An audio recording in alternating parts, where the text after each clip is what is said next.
बुलेटिनच्या सुरुवातीला एक महत्त्वाची बातमी पाहूयात। सगळ्या द्रनी राजीनामा द्यावा असं उद्धव ठाकरे म्हणतायत। जनतेचा सरकारवरील आता विश्वास उडालाय। सरकार बदललं की या गुंडांना सोडायचं नाही। झोपलेले सोंग घेणारे रस्त्यावर येतात तेव्हा त्यांना जनता आसूड हातात घेते हे दाखवायचं असं उद्धव ठाकरेंनी घणाघात केलेला आहे सरकारवर।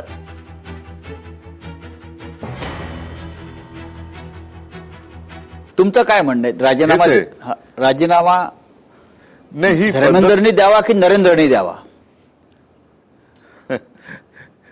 सगळे द्र आहेत त्या सगळ्या द्रनी द्यावा। अच्छा, कारण ते द्र जे आहेत ते जनतेशी द्रोह करतायत। त्याच्यामुळे देशाला दारिद्र्य येऊ नये एवढीच इच्छा आहे। त्याच्यामुळे जनता झोपलेली नसते, पण झोपल्याचं सोंग घेणारे सत्ताधारी जेव्हा येतात तेव्हा जनतेला आसूड हातात घ्यावा लागतो।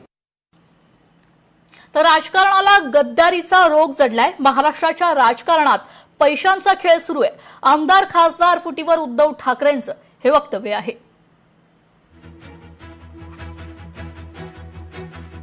हा जो राजकारणाला गद्दारीचा रोग जडलेला आहे, फार खोलवर तो कॅन्सर वाढत गेलेला आहे, हा कसा संपेल? त्याच्यासाठी तर या विष्णूचा अवतार उतरलाय रस्त्यावर। हा विष्णूचा अवतार आहे। अशा प्रकारच्या राजकारणाची आपण कधी कल्पना केली होती का? गेल्या काही दिवसापासून येत होती।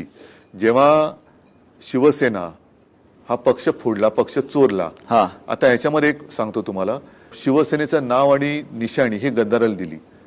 निशाणी ही गोठवली पाहिजे आणि नाव दुसऱ्याला देण्याचा अधिकार निवडणूक आयुक्ताच्या बापाला नाही। तो मी मानायला तयार नाही, हे मी ऑन रेकॉर्ड बोलतोय। कारण शिवसेना हे नाव माझ्या वडिलांनी दिलेलं आहे, ते बदलण्याचा अधिकार या देशात कोणालाही नाही आणि तो मी ऐकणारच नाही, मानणारच नाही। तेव्हा शिवसेना ही शिवसेनाच आहे, ती दुसरी आहे ती शहासेना आहे। रामरक्षा करणं हे आमचं काम आहे असं उद्धव ठाकरे म्हणतायत। केदारनाथ, बद्रीनाथ, उज्जैन मंदिरातही घोटाळे। युवा शक्तीपेक्षा बुवा शक्ती पोकळलीय। सगळ्या बुवा शक्ती भाजपाच्या हिंदुत्वात सामील झालेत। निवडणुकीत मतपेट्या लुटल्यात। मंदिर लुटीचं राजकारण करू नका। धर्माच्या नावानं मत मागून देशाला फसवलं असा घणाघाती टीका उद्धव ठाकरेंनी सरकारवर केलाय। नीटचे पेपर आणि मंदिराची दानपेटी हे मोगलांनी लुटले, पाकिस्तानने लुटले का नेहरूने लुटले? पेपर कोणी नेहरूने फोडलेत का? दानपेटी नेहरूने फोडले का? आणि केवळ राम मंदिर लुटलं नाही जाते, केदारनाथ मंदिर लुटले गेल्याच्या बातम्या आहेत। बद्रीनाथमध्ये चोरी झालेली आहे, उज्जैनमध्ये जमीन घोटाळा झालाय, अयोध्येमध्ये जमीन घोटाळा झालेला आहे, इतर अनेक ठिकाणी घोटाळे झाले असतील जे अजून लक्षात नाही आलेलं। हिंदुत्व म्हणजे या देशामध्ये मी मध्ये असं म्हटलं होतं की युवा शक्तीपेक्षा बुवा शक्ती अधिक जास्त बोकाळलेली आहे। आम्ही राम बघतो, स्पष्ट बोलायचं, राम काय तुमच्या बापाचा आहे का? राम आमचा सगळ्यांचा आहे आणि तुम्ही रामाच्या आडून पाप करताय। आम्ही राम रक्षक आहोत, आम्ही रामाचे रक्षक आहोत। जो राम आम्ही आमची रक्षा करण्यासाठी म्हणून त्याचा धावा करतो, आज ह्यालाच तर कलियुग म्हणतात। तर नवनाथ बन यांनी उद्धव ठाकरेंच्या मुलाखतीवर टीका केली आहे। रामरक्षा सांगणाऱ्यांनी आधी स्वतःच्या पक्षाची रक्षा करावी। जनतेत जाऊन काम करणाऱ्यांवर टीका करणं शोभत नाही। उरल्या सुरल्या पक्षाची रक्षा होत नाही आणि मोदी फडणवीसांवर उपदेश करतायत। स्वतःची बॅटिंग, स्वतःचं बॉलिंग थांबवा, जनता सर्व पाहते आहे अशी टीका नवनाथ बन यांनी केली आहे।